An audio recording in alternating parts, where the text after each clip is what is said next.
வணக்கம். நான் உங்க friend Jaya Srinivasan. Welcome to veggies recipe. நம்ம வெஜ்ஜீஸ் ரெசிபி கிச்சன்ல நவராத்திரிக்கான பிரசாதம் ரெசிபிஸ் பார்த்துட்டு இருக்கோம்.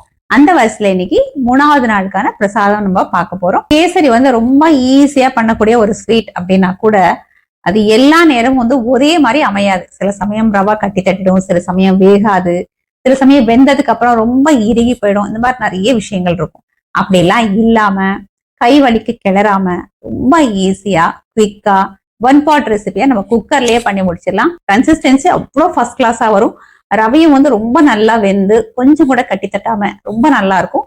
டேஸ்ட்டுமே அருமையா இருக்கும். எவ்வளவு நேரம் வச்சிருந்தாலும் அது இறுகியும் போகாது. அடுத்தது நம்ம கலந்த சாதத்துல உளுந்தோரை பண்ண போறோம். உளுந்தோரை இந்த நவராத்திரியில நைவேத்தியம் பண்றது ரொம்ப விசேஷம். அதே நேரம் கருப்பு உளுந்து நம்ம யூஸ் பண்ணி பண்றதுனால நல்லா வாசனையாவும் டேஸ்டாவும் இருக்கும். உடம்புக்கும் ரொம்ப நல்லது. சாயங்காலம் நைவேத்தியத்துக்கு காராமணி சுண்டல் பண்ண போறோம். ஃபர்ஸ்ட் டைம் சேனலை பாக்குறீங்கன்னா ப்ளீஸ் சப்ஸ்கிரைப் பண்ணுங்க. பெல் ஐக்கானை கிளிக் பண்ணி ஆல் ஆப்ஷன் கொடுத்துட்டீங்கன்னா நான் போடக்கூடிய எல்லா வீடியோஸும் குவிக்கா உங்களுக்கு ரீச் ஆகும். வாங்க ஈஸியா ஒன் பாட் ரெசிபி கேசரி உளுந்தோரை காராமணி சுண்டல் ஈஸியா எப்படி பண்றதுன்னு பார்க்கலாம். 1 கப்பு காராமணி எடுத்துட்டு இருக்கேன். இதை நல்லா வாஷ் பண்ணிட்டு 2 மணி நேரம் ஊற வச்சுக்கலாம். ஊற வச்ச காராமணியை நான் குக்கர்ல எடுத்துட்டு இருக்கேன். பாருங்க சூப்பரா ஊறி இருக்கு. 2 விசில் வர வரைக்கும் நம்ம வேக வச்சு எடுத்துக்கலாம்.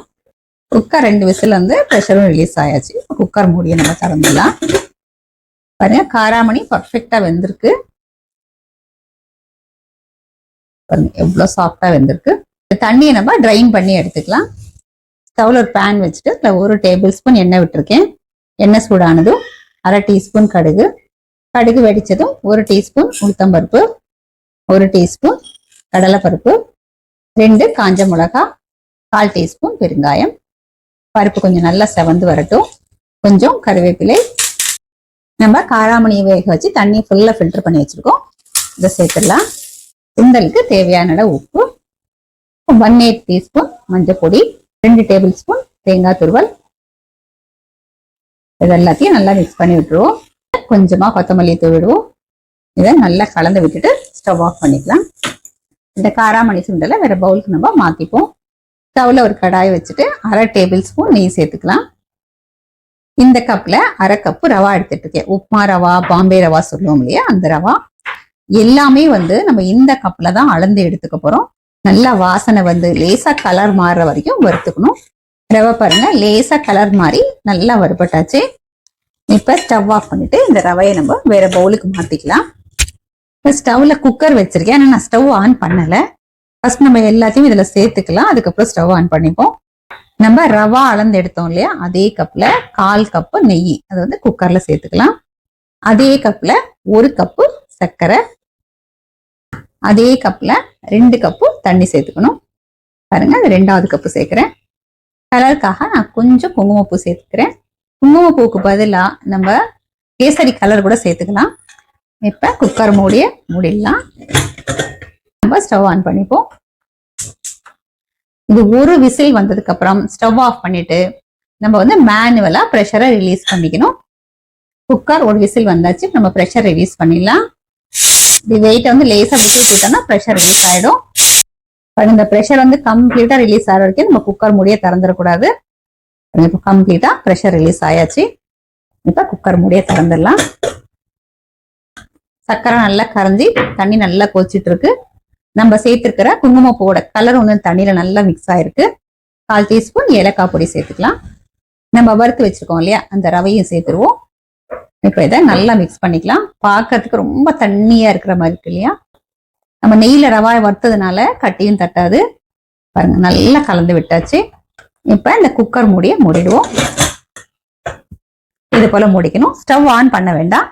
இது இப்படியே ஒரு 20 மினிட்ஸ் விட்டுட்டோம் அப்படின்னா இந்த ரவா தண்ணி ஃபுல்லா நல்லா அப்சர்வ் பண்ணிட்டு சூப்பரா வெந்துடும். நம்ம 20 நிமிஷம் கழிச்சு நம்ம பார்க்கலாம். ஸ்டவ்ல ஒரு கடாய் வச்சுட்டு 1 டேபிள் ஸ்பூன் நெய் சேர்த்துக்கலாம். நெய் சூடானதும் கொஞ்சம் முந்திரி பருப்பை நல்லா கோல்டன் கலர் வர வரைக்கும் வறுத்துக்கலாம். முந்திரி நிறம் மாறி நல்லா வறுபட்டாச்சு. இதுல கொஞ்சம் திராட்சை சேர்த்துக்கலாம். எல்லாத்தையும் சேர்த்து நல்லா ஃப்ரை பண்ணிப்போம். முந்திரி திராட்சை நல்லா வறுபட்டாச்சு. இப்ப ஸ்டவ் ஆஃப் பண்ணிக்கலாம். நம்ம குக்கர் மூடி வச்சு 20 நிமிஷம் ஆயாச்சு. குக்கர் திறந்து பார்த்துருவோம். இப்ப ரவா கேசரி பாருங்க எவ்வளவு நல்லா வெந்திருக்கு. ரொம்ப பர்ஃபெக்டா வந்திருக்கு. இது கொஞ்சம் சூடு ஆறும்போது கொஞ்சம் திக்காகும். பாருங்க ரவையும் எவ்வளவு நல்லா வெந்திருக்கு. இப்ப இதுல நம்ம வறுத்து வச்சிருக்கிற முந்திரி திராட்சையை சேர்த்துருவோம். ஈஸியா ரவா கேசரி நமக்கு பர்ஃபெக்டா ரெடி ஆயாச்சு. இதை நல்லா மிக்ஸ் பண்ணிட்டு நம்ம வேற பவுலுக்கு மாத்திக்கலாம். ஸ்டவ்ல ஒரு கடாய் வச்சிருக்கேன். 2 டீஸ்பூன் கருப்பு உளுத்தம் பருப்பு. லோ ஃப்ளேம்ல கலர் மாறி நல்லா வாசனை வர வரைக்கும் வறுத்துக்கலாம். உளுத்தம் பருப்பு பாருங்க லேசா செவந்து வர ஆரம்பிச்சாச்சு. இதுல ஒரு காஞ்ச மிளகா, எண்ணெய் ஒரு 10 மிளகு, இதெல்லாத்தையும் சேர்த்து வறுத்துக்கலாம். இதோட 1/4 டீஸ்பூன் ஜீரகம் சேர்த்துப்போம். ஸ்டவ் ஆஃப் பண்ணிட்டு இந்த கடாயோட ஹீட்லயே நம்ம வறுத்துக்கலாம்.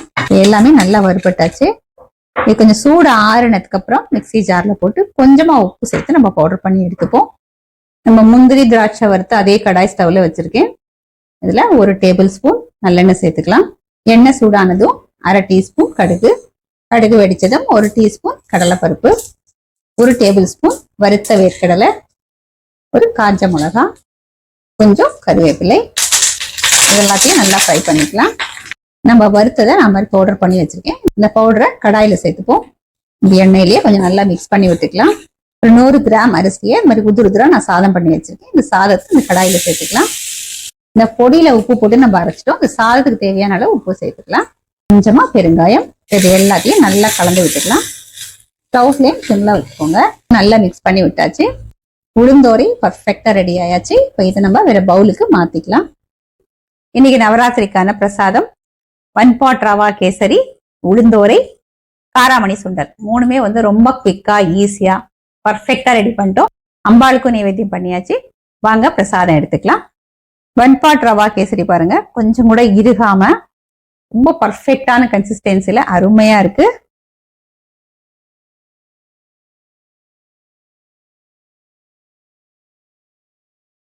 ஃபர்ஸ்ட் கிளாஸா இருக்கு. நான் சொன்ன மாதிரி கன்சிஸ்டன்சி சூப்பரா இருக்கு. ரவா அவ்வளவு நல்லா வெந்திருக்கு. நம்ம சேர்த்திருக்கிற அளவுகள் வந்து பர்ஃபெக்டா இருக்கு. சர்க்கரையுமே வந்து ரொம்ப கரெக்டா இருக்கு. ரவா கேசரி வந்து சூடு ஃபுல்லா ஆறியாச்சு இருந்தா கூட இப்ப கூட இறுகாம ரொம்ப அந்த சாப்பிடுற கன்சிஸ்டன்சில பர்ஃபெக்டா இருக்கு. அடுத்தது உளுந்தோரை. நம்ம இந்த உளுந்தோரைக்காக இன்னைக்கு வருத்தோம் இல்லையா, அந்த பொடி வந்து 100 கிராம் அரிசிக்கு கரெக்டா இருக்கும். ஒருவேளை நீங்க அதிகமா பண்றீங்க அப்படின்னா அந்த அளவுகள் அப்படியே அதிகப்படுத்திக்கோங்க. ஃப்ரெஷ்ஷா வறுத்து அரைச்சி போட்டு பண்ணும்போது ரொம்பவே நல்லா இருக்கும். அந்த பொடி மிச்சம் வந்தா நீங்க வச்சுட்டு அடுத்த நாள் கூட யூஸ் பண்ணிக்கலாம். ஃபர்ஸ்ட் கிளாஸா இருக்கு. தோல் உளுந்து சேர்த்ததுனால உளுந்து வாசனையோட மிளகு ஜீரகம் சேர்த்திருக்கோமா, அந்த ஃபிளேவர் வந்து கொஞ்சம் தூக்கலா இருக்கு. நம்ம மிளகு ஜீரகம் சேர்த்திருக்கிறதுனால உடம்புக்கும் நல்லது, நல்ல டைஜஷன் ஆகும். இப்போ காராமணி சுண்டல் நம்ம டேஸ்ட் பண்ணி பார்க்கலாம். சுண்டல் அப்படின்னால நல்ல புரோட்டீன் ரிச்சா இருக்கும். காராமணி சுண்டலுமே பர்ஃபெக்டா இருக்கு. காராமணி நல்லா சாஃப்டா வெந்திருக்கு. கொஞ்சம் கூட குழையல. நம்ம சிம்பிளா பண்ணிருக்கோம். ஜஸ்ட் தாளிச்சு தேங்காய் போட்டிருக்கோம். இருந்தாலுமே நல்ல வாசனையாகவும் டேஸ்டாவும் இருக்கு. இன்னைக்கு வந்து இந்த 3 பிரசாதமுமே பர்ஃபெக்டா அமைஞ்சிருக்கு. இதே மாதிரி இதே மெத்தட்ல இதே அளவுகளோட இந்த 1 பாட் ரவா கேசரியும் உளுந்தோரையும் இந்த காராமணி சுண்டலும் இந்த நவராத்திரியில நீங்க ட்ரை பண்ணி பாருங்க. கண்டிப்பா சூப்பரா அமையும்.